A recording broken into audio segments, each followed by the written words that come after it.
Hi, this is Terry from Fabric Junction in Sturgis, South Dakota, and today we're going to do Y seams. Oh my! Have you ever decided not to do a quilt because it has a Y seam in it? Well, today we'll walk you through your Y seam. But let me show you a quilt. This was left to me by my mother. Not the quilt, just the stars. She had put the stars together but didn't set in the sections that take the Y seam. And which you can see, this one's a triangle, as you can, this one took a square. So I had all these beautiful stars, but no Y seam to finish them off into a block. Anyway, let's proceed and I'll show you how to set your Y seam. As you can see, it's called a Y seam because of the shape. So the first thing we do is we take two of the pieces, and it can be any shape. This was just a quick shape that I found, so I didn't have to make a full star. Otherwise, a star is what is where you see it most common. Okay, once you have your pieces, you need to mark your 1/4 inch. As you can see, I've already lined up my two pieces together. I have my ruler, and I have a marker that I can see against the red because I'm marking the red side. You can use a yellow marker. Sometimes I use a pencil, but we just need to put a little straight line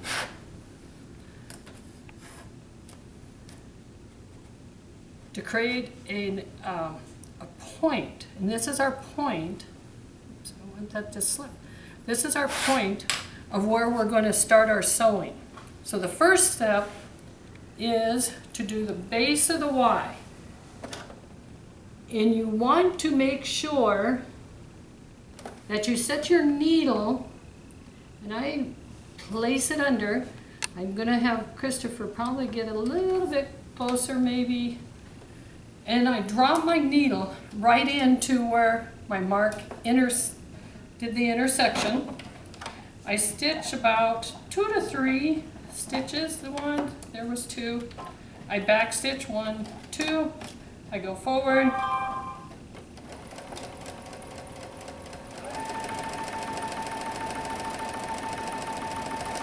I go clear to the end. Okay, normally we would run and press, but for this, I don't press until I get it done. So, now we know we have it right because it opens up and leaves a spot for a square. So now we need to mark those 1/4 on our square. Now, this is a light piece of fabric, so I tend to use my pencil because it'll show up better. It'll show up hopefully a little better. Whoops, it wants to move. So that you can see I now have an X in that spot. I take the top and I fold it back, little finger press there to hold it. Slip a pin right into the middle.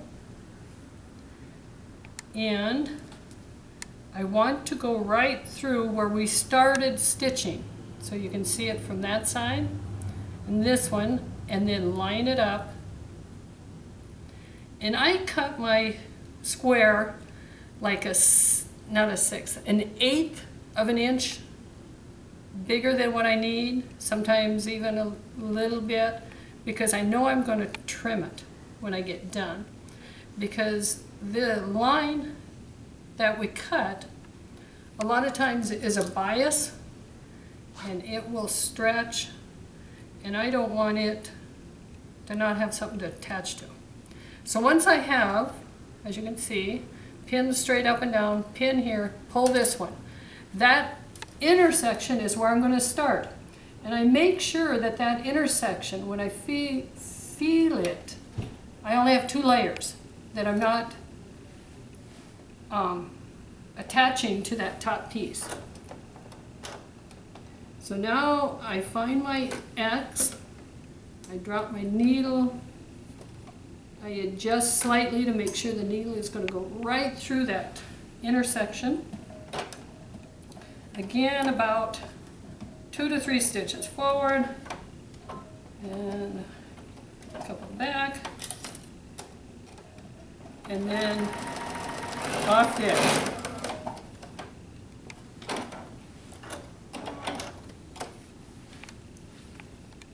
Okay, now to do the other side, we don't have anything to mark. We just take the red, the underpiece, move it out of the way, line up the other side,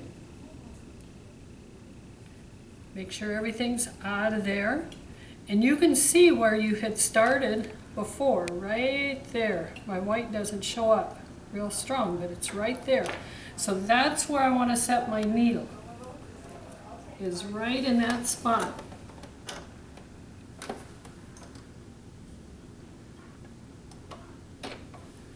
Go. And again, a couple stitches forward, and back.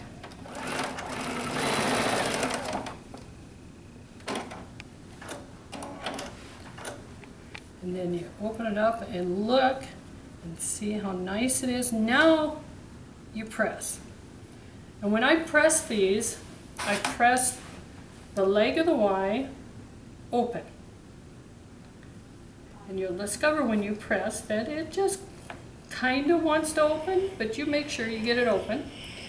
And then the piece you set in, whether it's a square or the rectangle, or a triangle, not a rectangle, square or a triangle, lay it flat, flip it over to make sure that everything is open nice.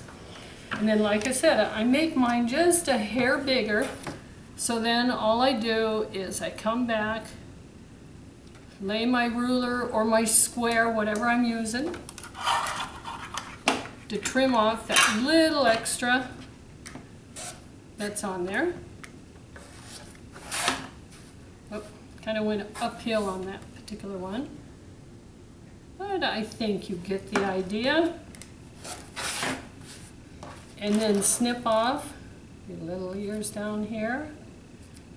And now you have created your Y seam to go into that beautiful quilt. Whether you inherit stars that need a bunch of Y seams, or you decide to make your own star quilt and you want to set in a Y seam. Thank you for watching us here at Fabric Junction. Do go to our website, junctionfabric.com, or stop by when you get to Sturgis and say hi. Thank you again for watching.